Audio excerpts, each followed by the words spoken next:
ಎಲ್ರಿಗೂ ನಮಸ್ಕಾರ. Welcome back to mixed meal with Mahalakshmi YouTube channel. ಸಿಂಪಲ್ಲಾಗಿ ಬಿಗಿನರ್ ಫ್ರೆಂಡ್ಲಿಯಾಗಿ ಹೇಗೆ ತರಕಾರಿ ಪಲಾವ್ನ ಮಾಡೋದು ಅಷ್ಟೇ ರುಚಿಯಾಗಿರುತ್ತೆ. ತುಂಬ ಸಿಂಪಲ್ಲು, ಹೆವಿ ಮಸಾಲೆ ಹಾಕ್ತೆ ಸಿಂಪಲ್ ಮಸಾಲೆ ಹಾಕಿ ನಾಟಿ ಸ್ಟೈಲಲ್ಲಿ ಹೇಗೆ ಮಾಡೋದು ಅಂತ ತೋರಿಸ್ತಾ ಇದ್ದೀನಿ. ಪಟಾಪಟ ಅಂತ ಆಗುತ್ತೆ. ಹಾಗಾದರೆ ರೆಸಿಪಿ ಸ್ಟಾರ್ಟ್ ಮಾಡೋಣ. ಫಸ್ಟು ಒಂದು ಚಿಕ್ಕ ಮಿಕ್ಸಿ ಜಾರ್ಗೆ ಬೆಳ್ಳುಳ್ಳಿ, ಒಂದು ಗೆಡ್ಡೆ ಅಷ್ಟು ಬೆಳ್ಳುಳ್ಳಿ, ಒಂದು ಅರ್ಧ ಇಂಚಷ್ಟು ಶುಂಠಿ,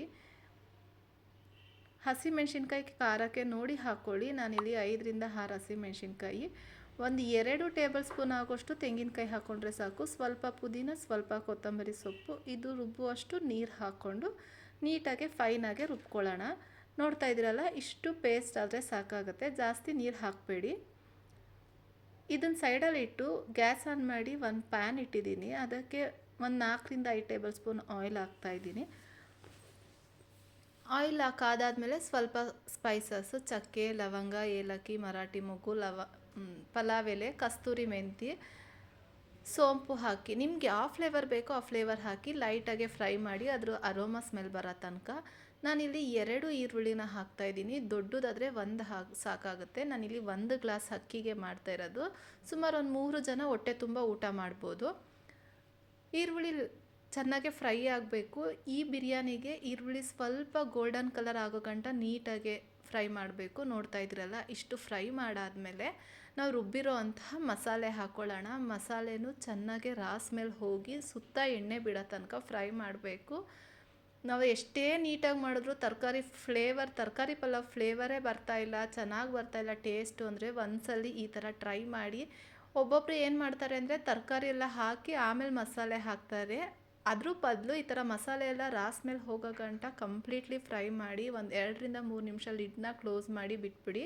ಅದು ಸುತ್ತ ಎಣ್ಣೆ ಬಿಡುತ್ತೆ. ಆವಾಗ ನಿಮ್ಗೆ ಯಾವ್ದು ಇಷ್ಟನೋ ಆ ತರಕಾರಿ ಹಾಕ್ಕೊಳ್ಳಿ. ನಾನಿಲ್ಲಿ 1 ಕಪ್ ಆಗೋಷ್ಟು ಕ್ಯಾರೆಟು, 1 ಕಪ್ ಆಗೋಷ್ಟು ಬೀನ್ಸು, ನೋಕೋಲು, ಹಸಿ ಬಟಾಣಿ ಹಾಕಿದ್ದೀನಿ. ನೀವು ಇದಕ್ಕೆ ಆಲೂಗೆಡ್ಡೆ, ಕಾಲಿಫ್ಲವರು ಯಾವುದು ನಿಮ್ಗೆ ಇಷ್ಟನೋ ತರಕಾರಿ ಅದನ್ನು ಹಾಕ್ಕೊಂಡು ನೀಟಾಗಿ ಮಿಕ್ಸ್ ಮಾಡಿ. ಇವಾಗ ಮಿಕ್ಸಿ ಜಾರಲ್ಲಿರೋ ಸ್ವಲ್ಪ ನೀರು ಹಾಕಿ ನಾನು ಫ್ರೈ ಮಾಡ್ಕೊತಾ ಇದ್ದೀನಿ. ಈ ತರಕಾರಿಗೆ ಉಪ್ಪು ಖಾರ ಎಲ್ಲ ಚೆನ್ನಾಗೇ ಹಿಡಿಬೇಕು. ಹಾಗೆ ನಾನಿಲ್ಲಿ 1 ಟೊಮ್ಯಾಟೊನೂ ಹಾಕ್ಕೊತಾ ಇದ್ದೀನಿ. ಈ ಥರ ಕಟ್ ಮಾಡಿ 1 ಟೊಮ್ಯಾಟೊ ಹಾಕಿ ನೀಟಾಗಿ ಫ್ರೈ ಮಾಡಿ ಇದಕ್ಕೆ ಸ್ವಲ್ಪ ಅರಶಿನ ಹಾಕ್ಕೊಳ್ಳೋಣ. ನಾನು ಹೇಳಿದ್ನಲ್ಲ, ಫಸ್ಟೇ ಸ್ವಲ್ಪ ಮಸಾಲೆ ಜಾರಿಗೆ ನೀರು ಹಾಕಿ ಒಂಚೂರು ನೀರು ಹಾಕಿ ಒಂದು ಅರ್ಧ ಗ್ಲಾಸಷ್ಟು ನೀರು ಹಾಕಿದ್ರೆ ಸಾಕಾಗುತ್ತೆ. ಯಾಕಂದರೆ ತರಕಾರಿಗೆ ಉಪ್ಪು ಖಾರ ಚೆನ್ನಾಗಿ ಹಿಡಿಬೇಕು ಮತ್ತು ಸುತ್ತ ಎಣ್ಣೆ ಬಿಡಬೇಕು. ಅಲ್ಲಿ ಗಂಟ ಚೆನ್ನಾಗಿ ಫ್ರೈ ಮಾಡಬೇಕು.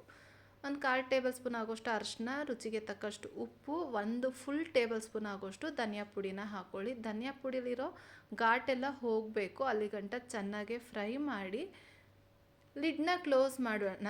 ಲಿಡ್ನ ಕ್ಲೋಸ್ ಮಾಡಿ ಒಂದು 5 ನಿಮಿಷ ನೀಟಾಗಿ ಬೇಯಿಸ್ಕೊಳ್ಳೋಣ. ತರಕಾರಿಗೆ ಉಪ್ಪು ಖಾರ ಚೆನ್ನಾಗಿ ಹಿಡಿಬೇಕು. ಹಾಗಾಗಿ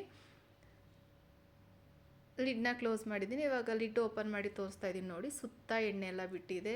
ಘಮ ಘಮ ಅಂತ ಪಲಾವ್ ಸ್ಮೆಲ್ ಬರ್ತಾ ಇದೆ. ಇವಾಗ ನಾನಿಲ್ಲಿ 1:2 ರೇಷಿಯೋ ಥರ ನಾನಿಲ್ಲಿ 1.5 ಗ್ಲಾಸಿಗೆ 2.25 ಗ್ಲಾಸ್ ಹಾಕಿದ್ದೀನಿ. ಅರ್ಧ ಗ್ಲಾಸ್ ಕಮ್ಮಿ ಹಾಕ್ತಾಯಿದ್ದೀನಿ. ಯಾಕಂದರೆ ನಾವು ಕುಕ್ಕರಲ್ಲಿ ಮಾಡೋದ್ರಿಂದ ಅರ್ಧ ಗ್ಲಾಸ್ ಕಮ್ಮಿಯಾಗೇ ಹಾಕಬೇಕು. ನಾವು ಪಾತ್ರೆಯಲ್ಲಿ ಮಾಡ್ತೀವಿ ಅಂದರೆ 1:2 ರೇಷಿಯೋ ಈಕ್ವಲ್ ಕ್ವಾಂಟಿಟಿಯಲ್ಲೇ ಹಾಕಬೇಕು. ಚೆನ್ನಾಗಿ ಕುದೀತಾ ಇರೋ ಟೈಮಲ್ಲಿ ನಾನು ನೆನೆಸಿಟ್ಟಿರೋ ಅಂತಹ ಅಕ್ಕಿನ, ಬುಲೆಟ್ ರೈಸ್ನ ಹಾಕ್ಕೊತಾ ಇದ್ದೀನಿ. ನೀವು ಯಾವ ರೈಸ್ ಹಾಕ್ಕೊಂಡನ ಮಾಡ್ಕೊಳ್ಳಿ, ಅದ್ಭುತವಾಗಿರುತ್ತೆ. ರುಚಿ ಮಾತ್ರ ಸೂಪರಾಗಿರುತ್ತೆ. ಘಮ ಘಮ ಅಂತ ಸ್ಮೆಲ್ ಬರುತ್ತೆ. ಒಂದ್ಸಲಿ ಈ ವಿಧಾನದಲ್ಲಿ ಟ್ರೈ ಮಾಡಿ ನೋಡಿ. ಈ ಥರ ಅಕ್ಕಿ ಹಾಕಿದ್ಮೇಲೆ ತಕ್ಷಣ ಲಿಡ್ನ ಕ್ಲೋಸ್ ಮಾಡಬಾರ್ದು. ಅದು ನೋಡಿ, ಅಕ್ಕಿ ಎಲ್ಲ ತೇಲ್ತಿದೆ ಮೇಲೆ, ಇಷ್ಟು ಕುದಿಬೇಕು. ಈ ಟೈಮಲ್ಲಿ ಲಿಡ್ನ ಕ್ಲೋಸ್ ಮಾಡಿ 2ರಿಂದ 3 ವಿಜಿಲ್ ಹಾಕಿಸ್ಕೊಳ್ಳಿ. ಉದ್ರುದ್ರಾಗೆ ಹೂವು ಥರ ರೆಡಿ ಆಗತ್ತೆ. 3 ವಿಜಿಲ್ ಆಗಿ ಏರೆಲ್ಲ ಕಂಪ್ಲೀಟಾಗಿ ಕೂಲ್ ಆದಾಗ ಕುಕ್ಕರ್ ಲಿಡ್ನ ಓಪನ್ ಮಾಡಿ ತೋರಿಸ್ತಾ ಇದ್ದೀನಿ. ನೋಡ್ತಾ ಇದ್ದೀರಲ್ಲ, ಎಷ್ಟು ಚೆನ್ನಾಗಾಗಿದೆ ಗೊತ್ತಾ. ಒಂದ್ಸಲಿ ಈ ಥರ ಟ್ರೈ ಮಾಡಲೇಬೇಕು. ನೋಡ್ತಾ ಇದ್ದೀರಲ್ಲ ಎಷ್ಟು ಚೆನ್ನಾಗಿ ರೆಡಿಯಾಗಿದೆ ಅಂತ. ಟೇಸ್ಟು ಅಷ್ಟೇ ಚೆನ್ನಾಗಿತ್ತು. ವೆಜಿಟೇಬಲ್ ಪಲಾವ್ ಮಾಡೋಕ್ಕೆ ಬರಲ್ಲಪ್ಪ ಅನ್ನೋರು ಈ ವಿಡಿಯೋ ನೋಡಿಕೊಂಡು ಒಂದ್ಸಲ ಟ್ರೈ ಮಾಡಿ. ಐ ಹೋಪ್ ಈ ವಿಡಿಯೋ ಇಷ್ಟ ಆಗಿದೆ ಅಂದ್ಕೊತೀನಿ. ಇಷ್ಟ ಆಗಿರೋ ದಯವಿಟ್ಟು ಲೈಕ್ ಮಾಡಿ, ಶೇರ್ ಮಾಡಿ, ಕಮೆಂಟ್ ಮಾಡಿ, ಸಬ್ಸ್ಕ್ರೈಬ್ ಆಗಿಲ್ಲ ಅಂದರೆ ಪ್ಲೀಸ್ ನಮ್ಮ ಚಾನಲ್ನ ಸಬ್ಸ್ಕ್ರೈಬ್ ಮಾಡಿಕೊಂಡು ಹೊಸಬ್ರಿಗೆ ಸಪೋರ್ಟ್ ಮಾಡಿ ಅಂತ ಕೇಳ್ತಾ ಇದ್ದೀನಿ. ನನ್ನ ಚಾನಲ್ನ ಸಬ್ಸ್ಕ್ರೈಬ್ ಮಾಡದೆ ನೋಡ್ತಿದ್ದೆ, ದಯವಿಟ್ಟು ಚಾನಲ್ನ ಸಬ್ಸ್ಕ್ರೈಬ್ ಮಾಡಿಕೊಂಡು ಪಕ್ಕದಲ್ಲಿರೋ ಬೆಲ್ ಬಟನ್ನ ಕ್ಲಿಕ್ ಮಾಡಿ. ಇದೇ ಥರ ಸಿಂಪಲ್ ಆ್ಯಂಡ್ ಟೇಸ್ಟಿ ರೆಸಿಪಿಯೊಂದಿಗೆ ಮತ್ತೆ ಸಿಗ್ತೀನಿ. Keep supporting. Thank you for watching. Raita ಜೊತೆ super combination. I hope try ಮಾಡಿ.